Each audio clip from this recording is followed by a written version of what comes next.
Assalamualaikum. Selamat datang di channel Cerita Novika 2. Semoga hari ini teman-teman dalam keadaan sehat walafiat dan senantiasa diberikan kebahagiaan sepanjang hari. Tahun 2009 menjadi tahun awal bagi Dr. Anindita Wirawan mengawali pengabdiannya sebagai dokter muda. Setelah menyelesaikan program internship di salah satu rumah sakit besar di Semarang, ia menerima surat penempatan resmi dari Dinas Kesehatan. Lokasi tugasnya, Puskesmas Desa Candi Mulyo, sebuah desa kecil yang terletak di kaki Gunung Merapi, Jawa Tengah. Surat tugas itu menyebutkan satu hal menarik, fasilitas rumah dinas untuk dokter. Kesan pertamanya, sederhana. Ia tak pernah berharap mendapat rumah dinas mewah. Tapi bayangan itu berubah total ketika dirinya turun dari mobil dinas yang mengantarnya siang itu. Rumah itu, lebih tepatnya bangunan tua itu, berdiri sunyi di belakang gedung utama puskesmas. Tertutup sebagian oleh rumpun bambu tua dan lebat, dengan satu sumur tua yang berdiri miring di dekatnya. Cat putih kekuningan masih menempel di sebagian tembok. Plafon rumah tinggi, model arsitektur khas kolonial. Jendela-jendela besar dengan kusen kayu lapuk. Ada sisa-sisa kemegahan di masa lalu, tapi kini hanya menyisakan kesan sepi dan asing. Ini rumah dinasnya, Mbak Dokter, ucap Busari, bidan senior di puskesmas, sambil setengah tersenyum, setengah prihatin. Ini bekas bangunan rumah sakit Belanda dulu, lanjutnya. Dulu rumah sakit kecil, sekarang tinggal puskesmasnya aja. Anindita mencoba tersenyum sopan. Namun, ada getaran halus yang ia tangkap dari nada suara Busari. Dan sebelum pergi meninggalkan Anindita berdiri sendiri di halaman, bidan itu berucap setengah berbisik. Kalau kamu dengar suara orang ngetuk malam-malam, jangan dibukain, ya. Kalau bisa, jangan tinggal di kamar nomor 103. Kalimat itu melayang ringan seperti candaan. Tapi ada nada serius yang diselipkan di balik tawa kecil Busari. Anindita mengernyit, namun memilih tak menanggapinya. Hari pertama berjalan biasa saja. Ia membersihkan debu-debu tebal yang menempel di meja, menyapu daun-daun bambu yang masuk dari celah ventilasi, dan membuka tirai kusam agar sinar matahari bisa masuk. Di rumah itu ada 4 kamar. 2 kamar terlihat benar-benar kotor dan kosong. 1 kamar depan cukup layak. Itulah yang ia pilih untuk ditempati. Tapi 1 kamar, di pojok lorong sebelah kiri, nomor 103, menyisakan pemandangan aneh. Kamar itu masih berisi ranjang besi tua dengan roda yang berkarat. Di sudut ruangan ada lemari kayu dengan kaca yang sudah buram, dan sebuah meja kecil dengan lapisan marmer retak-retak. Berbeda dengan kamar lain yang berdebu, kamar ini terasa seperti disapu setiap hari. Bersih, rapi, tapi sunyi. Anindita memutuskan tidak peduli. Ia memilih kamar depan, membersihkan seadanya, dan mulai menata beberapa barang pribadi. Namun ada satu hal aneh yang ia rasakan sejak sore. Bau karbol dan kapur baru samar-samar tercium dari seluruh rumah, padahal ia sama sekali belum menggunakan cairan pembersih apapun. Seolah bau itu tertinggal di dinding-dinding tua bangunan itu, menjadi bagian dari napasnya sendiri. Malam pertama, Anindita tidur lebih cepat dari biasanya. Badan lelah karena perjalanan, membersihkan rumah, dan adaptasi dengan lingkungan baru. Ia tak berharap mengalami hal aneh. Tapi pukul 2.13 dini hari, tubuhnya terbangun sendiri. Bukan karena mimpi buruk, tapi karena ada suara. Derit roda besi. Suara itu datang dari arah lorong tengah. Pelan, berat, seret, seperti ranjang pasien yang didorong perlahan. Suaranya begitu nyata, menggema lembut di dinding-dinding kayu tua rumah itu. Awalnya Anindita berpikir mungkin hanya suara hewan malam, atau halusinasi karena kelelahan. Tapi kemudian, derit roda itu berhenti, tepat di depan pintu kamarnya. Ia menahan napas, tubuhnya gemetar. Perlahan, ia mendekatkan mata ke celah kecil di pinggir pintu, mencoba mengintip ke lorong yang gelap. Dan di sana, ada bayangan kaki. 2 kaki telanjang, pucat, berdiri dia menghadap pintunya. Tidak bergerak, tidak bersuara. Hanya berdiri, seolah menunggu sesuatu. 2 menit, 3 menit, tak ada suara napas. Tak ada gerakan. Hanya bayangan kaki yang membeku di tempat. Anindita menutup mata, menggenggam gagang pintu dengan tangan gemetar. Ia mencoba berdoa, mengucapkan ayat-ayat pendek yang masih ia ingat. Setelah beberapa menit berlalu, bayangan itu perlahan menghilang, ditelan gelapnya lorong. Pagi harinya, ketika ia berani membuka pintu dan memeriksa lorong depan kamarnya, ia menemukan sesuatu yang membuat lututnya nyaris lemas. Jejak kaki berdarah. Jejak itu bermula dari lorong depan kamarnya, lalu berakhir tepat di depan pintu kamar 103. Dengan napas memburu, ia mengambil kain pel dan mulai membersihkan jejak itu. Anehnya, darah itu tidak mengering, tidak meninggalkan bekas menempel di lantai. Hanya menghilang begitu saja ketika disapu, seperti kabut yang tersapu angin. Beberapa hari kemudian, Anindita menemukan logbook tua di ruang tengah. Buku itu terselip di bawah rak majalah usang. Sampulnya sudah hampir hancur, tetapi halaman-halamannya masih utuh. Isinya, catatan harian dokter-dokter sebelumnya. Tertanggal dari tahun 1972 hingga 1989, masa akhir operasional rumah sakit kolonial itu. Beberapa catatan berisi hal biasa, laporan kunjungan pasien, catatan perawatan, resep obat.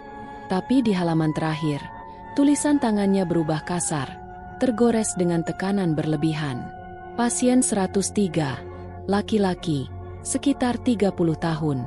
Luka robek di leher, mengigau soal ruangan putih yang penuh suara jeritan. Saat dipindahkan malam hari, pasien bangun sendiri dari brankar. Tidak ada catatan keluar. Kamar itu tidak kosong sejak malam itu. Di bawahnya, ada banyak coretan-coretan pulpen yang tampaknya dibuat dalam kondisi panik atau putus asa. Di antaranya tertulis berulang-ulang, "Tidak selesai, tidak boleh pergi, tidak selesai, tidak selesai." Anindita duduk membeku memandangi tulisan itu, sementara di telinganya, suara derit roda besi seolah kembali bergema, meski hari masih siang. Dan entah kenapa, tanpa sadar, matanya melirik ke arah lorong, ke arah kamar 103. Di depan pintu kamar itu, bayangan kaki muncul lagi, berdiri, diam. Sejak malam pertama itu, tidur bagi Anindita bukan lagi soal istirahat.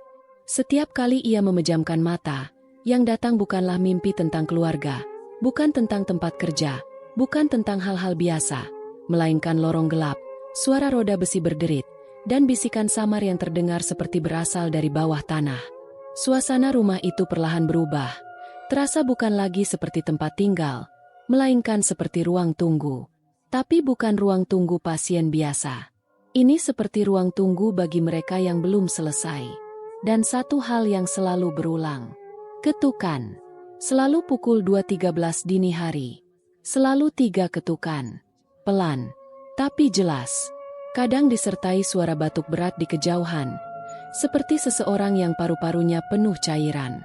Dan perlahan disusul dengan suara roda yang diseret di lantai kayu tua rumah dinas itu. Awalnya Anindita mencoba menenangkan diri dengan logika. Ia pikir itu hanya kecemasan berlebih, sugesti dari cerita bidan dan warga sekitar. Tapi lama-lama, logika itu seperti terkikis. Terlebih ketika jejak kaki berdarah kembali muncul. Kali ini lebih jelas, lebih banyak, lebih merah. Dan semuanya menuju kamar 103. Malam Kamis Wage berikutnya, Anindita memutuskan melakukan sesuatu yang lebih nekat, merekam kejadian itu. Ia menyiapkan kamera ponsel, meletakkannya di sudut kamar menghadap ke pintu. Rekaman berjalan otomatis. Ia juga menyiapkan voice recorder tua peninggalan ayahnya. Kalaupun tak ada gambar, mungkin ada suara yang terekam. Malam itu, ia tidur dengan perasaan was-was, tapi penuh tekad. Ia harus tahu apa yang sebenarnya terjadi. Dan tepat pukul 2.13, ia kembali terbangun. Tok, tok, tok, 3 ketukan. Kemudian suara roda besi itu terdengar lagi.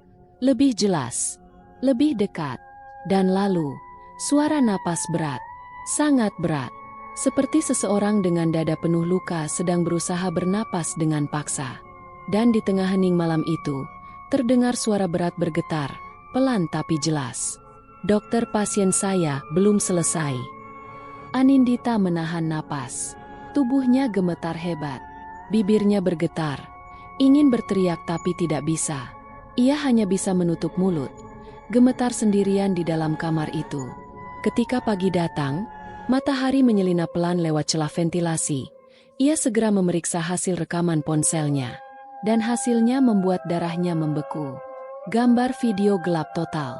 Tidak ada apa-apa. Hanya kegelapan. Tapi suaranya ada. Napas berat. Derit roda. Suara batuk. Dan kalimat pelan. Dokter, pasien saya belum selesai. Dan di akhir rekaman, ada suara ketukan 3 kali yang begitu dekat. Seperti berasal dari dalam kamar, bukan dari lorong. Hari-hari berikutnya, Anindita mulai tidak bisa membedakan mana mimpi dan mana kenyataan. Setiap malam, ketika ia terpejam, ia selalu bermimpi berada di dalam sebuah ruangan putih, penuh suara jeritan yang terpantul-pantul di dinding. Tidak ada pintu, tidak ada jendela, hanya suara-suara minta tolong yang menggaung tanpa henti. Dan dari ujung ruangan, ada sebuah ranjang besi. Di atas ranjang itu, seseorang duduk membelakanginya. Ketika ia mencoba mendekat, sosok itu perlahan menoleh, dan wajahnya kosong. Tidak ada mata, tidak ada hidung, hanya bekas luka robek besar di leher yang terbuka lebar. Setiap kali mimpi itu datang, Anindita selalu terbangun dengan peluh dingin dan suara napasnya sendiri yang memburu. Puncak dari ketegangan itu terjadi ketika ia memutuskan meminta bantuan temannya dari kota, Dr. Riko. Riko adalah teman kuliah satu angkatan, orang yang selama ini selalu skeptis dengan hal-hal berbau mistis. Aku cuma takut kamu kecapean, Nin. Halusinasi itu biasa, ujar Riko saat Anindita menelponnya, setengah menangis, meminta tolong agar ada yang menemaninya menginap di rumah dinas. Riko datang 2 hari kemudian, membawa serta kantung tidur dan laptop. Malam pertama mereka lewati dengan obrolan ringan, mencoba mengalihkan suasana. Riko tetap mencoba bercanda. Tapi malam Kamis Wage berikutnya datang. Dan tepat pukul 2.13, suara itu terdengar lagi. Tok, tok, tok. Derit roda besi menyusul. Pelan, berat. Seperti suara ranjang pasien yang diseret perlahan melintasi lantai kayu tua. Riko yang semula hanya tertawa kecil kini mulai tegang. Ia duduk tegak, menatap pintu kamar. Nin, itu beneran, kan? Bisiknya. Anindita hanya bisa mengangguk. Matanya tak berkedip, tertuju pada celah pintu. Dan tiba-tiba, suara pintu kamar 103 terbuka sendiri. Lembut, perlahan, tanpa dorongan siapapun. Dan dari dalamnya, keluar ranjang besi, ranjang pasien. Di atasnya, terlipat rapi jas dokter berwarna putih, berlumuran darah. Riko menelan ludah. Itu jas kamu, Nin, itu jas kamu. Anindita tidak bisa berkata-kata. Napasnya tercekat, kakinya terasa berat. Dan sebelum mereka bisa bereaksi lebih jauh, napas berat terdengar dari arah lorong. Lalu suara yang sama, bergetar seperti sebelumnya. Dokter, pasien saya belum selesai. Dokter, pasien saya belum selesai. Derit roda berhenti tepat di depan pintu kamar mereka. 3 ketukan. Tok, tok, tok. Dan di bawah celah pintu, genangan darah mulai merembes masuk. Udara di rumah dinas terasa semakin berat setelah kejadian malam itu. Bau karbol yang biasanya hanya samar, kini tercium lebih menyengat, bercampur dengan aroma besi tua dan sesuatu yang lebih tajam. Bau darah. Anindita tidak tidur malam itu. Ia hanya duduk bersandar di pojok ruangan, menatap lurus ke arah pintu kamar. Di luar, ranjang besi masih terdiam tepat di depan pintunya. Jas dokternya sendiri terlipat rapi di atasnya, basah oleh noda merah yang kini sudah mulai menghitam. Riko berdiri diam di dekat jendela. Wajahnya pucat, kehilangan semua keberanian yang selama ini ia banggakan. Ini bukan sugesti, Nin, bisiknya lirih. Ini nyata. Anindita mengangguk, matanya kosong. Dalam benaknya, Satu pertanyaan terus berulang-ulang. Kenapa kamar itu? Kenapa aku? Pagi harinya, mereka memutuskan mencari bantuan. Tidak kepada polisi, tidak kepada dinas kesehatan, tapi kepada orang-orang yang benar-benar mengenal tempat itu. Pilihan mereka jatuh pada Pak Seno, penjaga malam puskesmas yang sudah bekerja di sana hampir 20 tahun. Lelaki tua berwajah keras itu dikenal pendiam, tapi malam sebelumnya ia sempat mendatangi rumah dinas dan memperingatkan Anindita. Kalau mimpi ada yang minta tolong, jangan dijawab. Kini, Pak Seno duduk di depan mereka, menatap Anindita lama sebelum akhirnya bicara. Kalau mau tahu semua jawaban, cuma ada satu tempat, di bawah rumah ini. Anindita menoleh pelan. Ruang bawah tanah. Pak Seno mengangguk pelan. Dulu tempat nyimpen berkas dan alat-alat medis. Tapi sejak kejadian, sejak rumah sakitnya ditutup, ruangan itu disegel. Riko mengernyit. Sejak kejadian apa? Pak Seno menarik napas berat. Sejak dokternya hilang. Yang Belanda itu. Nama itu kembali terngiang di telinga Anindita.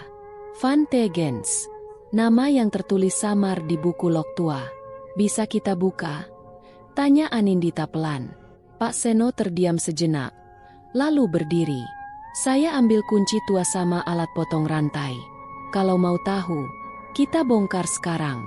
Tapi kalau dibuka, nggak ada jalan balik lagi. Sore itu, mereka bertiga berdiri di depan pintu ruang bawah tanah yang selama ini hanya dilirik sepintas oleh Anindita. Letaknya tersembunyi di pojok rumah bagian belakang. Nyaris tertutup lemari kayu tua. Di daun pintu, masih terlihat samar tulisan berbahasa Belanda. Geen toegang alleen personeel. Dilarang masuk hanya untuk petugas. Rantai tua melilit gagang pintunya. Besi karatan berdecit keras saat dipotong dengan gergaji besi oleh Pak Seno. Saat rantai terlepas, aroma pengap menyeruak keluar, bercampur bau amis yang entah berasal dari mana. Dengan senter seadanya, mereka turun satu persatu melalui tangga sempit yang berderit setiap dipijak. Di dalam ruangan, kegelapan menyambut. Lantai basah, dinding berjamur. Tapi di tengah ruang itulah semua rahasia mulai terbuka.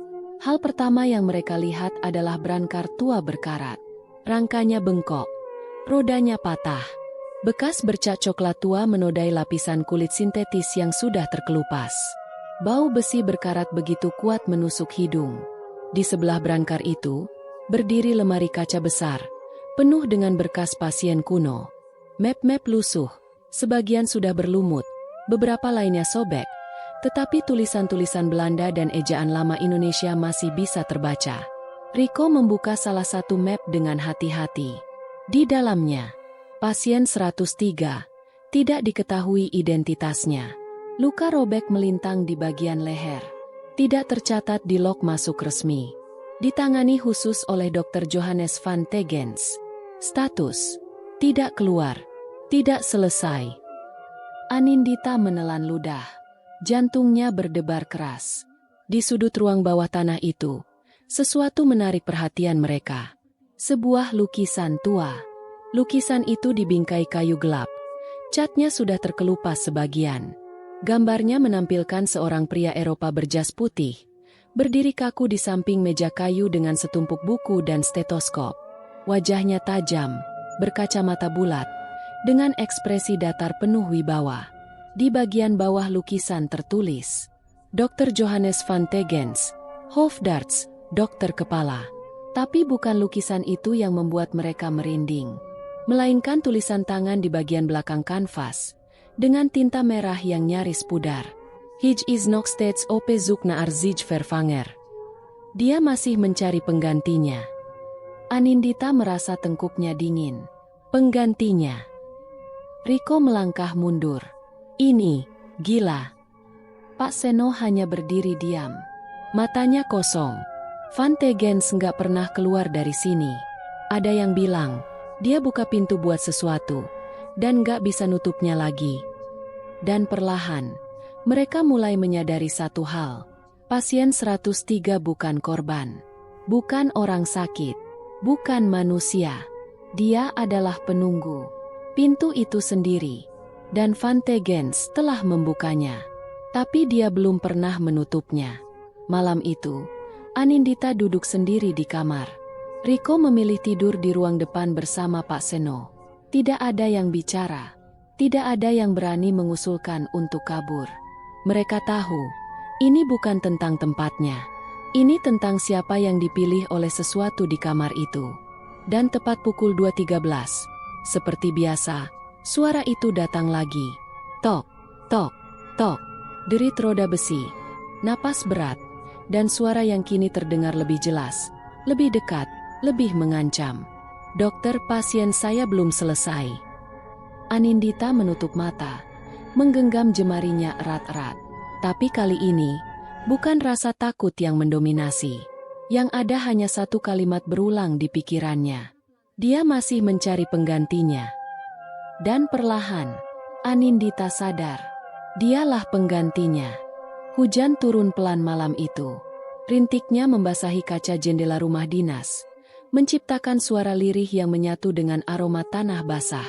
Di dalam rumah, udara dingin bercampur aroma karbol semakin pekat. Anindita duduk di tepi ranjang, menatap kosong ke arah lorong. Suara derit roda besi belum terdengar malam itu, tapi firasat buruk mengisi seluruh dadanya. Semua petunjuk yang ia temukan membawa ke satu nama, Dr. Johannes Van Tegens.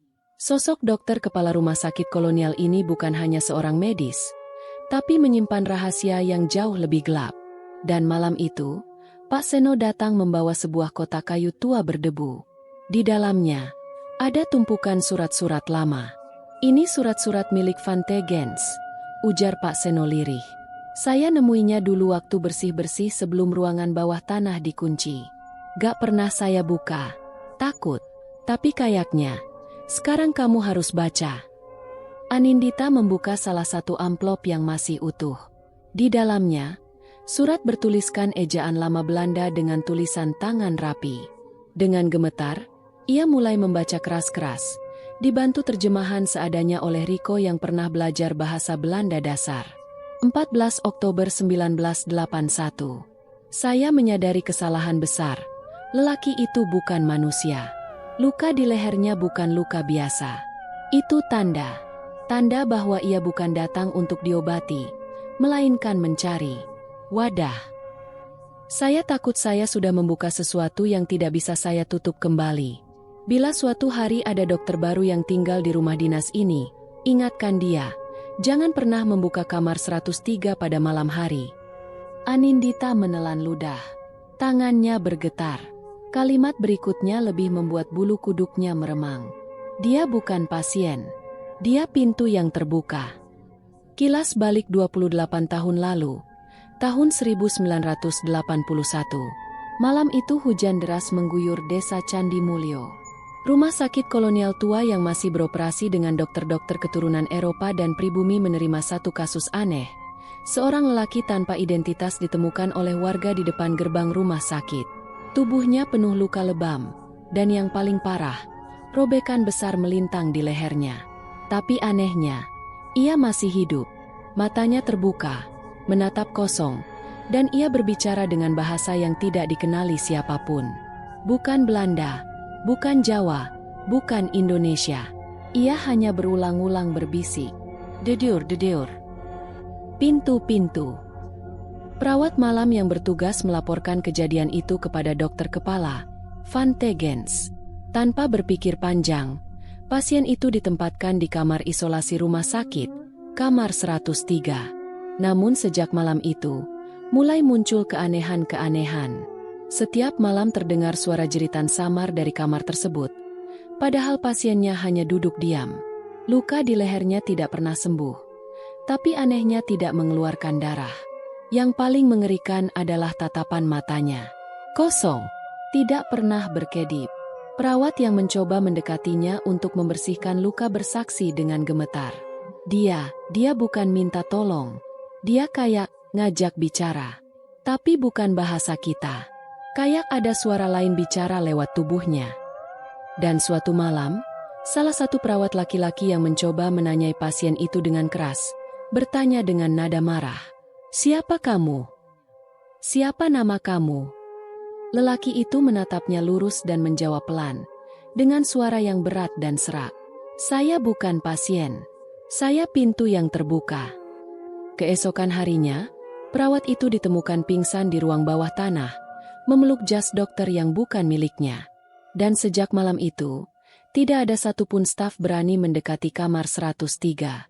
Beberapa minggu sebelum rumah sakit resmi ditutup, Van Tegens menulis surat terakhirnya kepada sahabatnya di Batavia. Surat itu ringkas, namun penuh rasa putus asa. "Saya sudah terlambat. Lelaki itu bukan manusia. Dia bukan sakit. Dia datang mencari tubuh yang bisa ia pakai. Saya takut. Saya sudah membuka pintu, dan saya tidak tahu caranya menutupnya kembali." Dan setelah surat itu dikirim, Van Tegens menghilang. Tidak ada catatan kematian. Tidak ada berita pindah tugas. Tidak ada yang tahu kemana ia pergi. Hanya lukisan dirinya yang tersisa, tergantung berdebu di ruang bawah tanah, menjadi saksi bisu dari apa yang pernah ia buka. Tahun 1995, Dr. Nugroho. Setelah rumah sakit tutup dan berubah menjadi puskesmas kecil, satu-satunya dokter yang tinggal di rumah dinas adalah Dr. Nugroho, seorang dokter muda dari Yogyakarta. Awalnya biasa saja, tapi tragedi menimpa. Istrinya meninggal saat hamil tua. Meninggal di rumah itu. Tetangga sering mendengar suara Dr. Nugroho berbicara sendiri setiap malam, seolah berbicara dengan istrinya. Pernah terlihat duduk di ruang tengah, memandikan udara kosong, berbicara lembut seolah sedang mengasuh bayi yang tak ada. Dan sebelum akhirnya pergi menghilang, ia meninggalkan tulisan besar di dinding kamar 103. Kamar ini menawari keabadian, tapi bayarannya terlalu sepi. Ia meninggalkan jas hujannya tergantung di lemari. Kering, bersih, tidak pernah diambil lagi sampai sekarang. Semua cerita itu membuat satu kesimpulan jelas bagi Anindita. Bukan hanya dia, semua dokter yang pernah tinggal di situ menjadi incaran sang pasien. Karena pasien itu bukan butuh obat, bukan butuh pertolongan medis. Dia butuh wadah, tubuh, tempat untuk hidup. Dan kini, giliran Anindita. Pukul 2.13 dini hari. Tok, tok, tok. Suara roda besi mulai terdengar lagi. Dan kali ini, pintunya mulai bergerak sendiri. Langit desa Candi Mulyo kembali diselimuti mendung tipis di awal minggu bulan itu. Hujan turun sesekali, gerimis kecil yang hanya cukup membuat dedaunan bambu gemetar pelan. Tapi bukan cuaca yang membuat warga sekitar mulai gelisah. Ada sesuatu yang lebih aneh, lebih sunyi dari biasanya. Rumah dinas dokter di belakang puskesmas kembali menyala lampunya setiap malam. Bukan hal aneh bila listrik menyala. Tapi setelah kejadian malam itu, rumah tersebut seharusnya kosong. Tidak ada lagi penghuni. Tidak ada lagi aktivitas. Namun kini, tiap malam, lampu kamar 103 selalu menyala. Lampu kuning redup yang seolah bertahan sendiri melawan gelapnya hutan dan rimbunan bambu di sekitarnya. Dan bukan hanya lampu. Beberapa warga mulai bercerita bahwa mereka melihat sosok perempuan mengenakan jas dokter, berjalan perlahan di sekitar halaman rumah itu. Ciri-cirinya selalu sama. Perempuan muda, rambut panjang, jas putih, tapi kakinya tidak menyentuh tanah. Ia seperti melayang pelan, mengikuti pola yang sama setiap malam Jumat, keluar dari rumah dinas, melintasi halaman belakang, berhenti sebentar di depan sumur tua, lalu kembali masuk lewat pintu samping. Diam, tidak bicara, tidak menoleh, dan entah kenapa, tidak ada yang berani memanggilnya. Seminggu setelah kejadian terakhir di rumah dinas, kabar menyebar cepat, Dr. Anindita menghilang. Tidak ada yang tahu kapan terakhir kali ia terlihat secara nyata. Beberapa staf puskesmas mengaku melihatnya pagi hari. Beberapa lainnya bilang ia sempat berpamitan akan ke kota. Tapi tidak ada yang tahu persis kemana ia pergi. Yang pasti, tidak ada laporan keberangkatan. Tidak ada laporan kehilangan. Tidak ada catatan perjalanan. Bahkan rumah sakit tempat ia menjalani internship sebelumnya mengaku tidak mendapat kabar atau komunikasi dari Anindita lagi. Lenyap, tapi listrik rumah itu tetap menyala. Dan bagi warga sekitar, Yang paling membuat bulu kuduk berdiri adalah suara yang kadang terdengar dari dalam rumah saat malam Jumat. Suara derit roda besi dan napas berat. Kadang terdengar pelan suara parau, seperti batuk, menyusul lirih. "Dokter, pasien saya belum selesai." Cerita itu menyebar menjadi semacam urban legend di kalangan sopir truk yang biasa melintasi desa itu. Juga para petugas medis yang kadang dikirim magang ke Puskesmas Candi Mulyo. Semuanya tahu, jangan pernah mendekati rumah dinas dokter di belakang puskesmas. Apalagi kamar 103. Bahkan pos jaga tua yang dulu digunakan untuk penjagaan malam kini dipasang papan kayu baru dengan cat merah menyala. Tidak ada piket malam. Pos ini sudah kosong sejak 2004. Warga heran, karena tidak ada yang merasa memasang papan itu. Dan lebih aneh lagi, Pak Surono, yang sebelumnya membantu Anindita membongkar ruang bawah tanah, menghilang. Tidak ada kabar, tidak ada jejak. Rumahnya kosong. Pakaian-pakaiannya tertinggal rapi. Satu-satunya hal yang ditemukan oleh warga adalah sepatu boot miliknya tergeletak di tangga ruang bawah tanah rumah dinas dokter. Basah oleh air hujan dan bercampur tanah merah. Beberapa orang berani masuk rumah itu di siang hari. Mereka hanya menemukan ruangan kosong. Tidak ada barang pribadi Anindita. Tidak ada jejak perabotan baru. Yang tersisa hanya brankar tua berkarat di lorong. Jas dokter yang tergantung di dalam kamar 103. Dan di atas meja marmer kamar itu, sebuah ponsel yang masih menyala, kehabisan daya. Ketika salah satu warga mencoba menyalakannya kembali dengan powerbank, mereka menemukan satu rekaman audio terakhir. File itu dinamai rekaman _terakhir M4A. Isinya, suara Anindita sendiri, bergetar, seperti berbicara sambil menahan tangis. Dia bukan pasien. Dia penunggu. Tapi dia butuh dokter. Dan aku sudah jadi satu-satunya yang tersisa. Hening beberapa detik. Kemudian terdengar napas berat. Lalu suara ketukan. 3 kali. Dan satu kalimat terakhir. Pelan. Nyaris seperti bisikan langsung ke telinga pendengar. Belum semuanya pulang. Sejak saat itu, nama Anindita menjadi kisah larangan. Tidak disebut di lingkungan puskesmas. Para bidan baru hanya diberi satu instruksi oleh bidan senior. Kalau malam Jumat ada suara ketukan, jangan dijawab, jangan buka pintu. Dan hingga sekarang, kadang ada laporan warga yang melintas dekat puskesmas malam hari. Kami lihat ada perempuan muda jalan pelan, ngelilingin sumur tua, kayak dokter. Tapi kakinya melayang. Dan suara dari dalam rumah itu tetap sama. Derit roda besi, napas berat, dan suara lirih. "Dokter, pasien saya belum selesai." Demikian cerita hari ini. Semoga teman-teman dapat terhibur dan dapat mengambil hikmah kebaikan isi di dalamnya. Jangan lupa juga bagikan cerita ini kepada teman-teman yang lain agar mereka juga bisa mendapatkan hiburan yang sama. Mohon maaf apabila ada kesalahan kata dan ucapan kami dalam membacakan cerita ini. Terima kasih dan wassalamualaikum.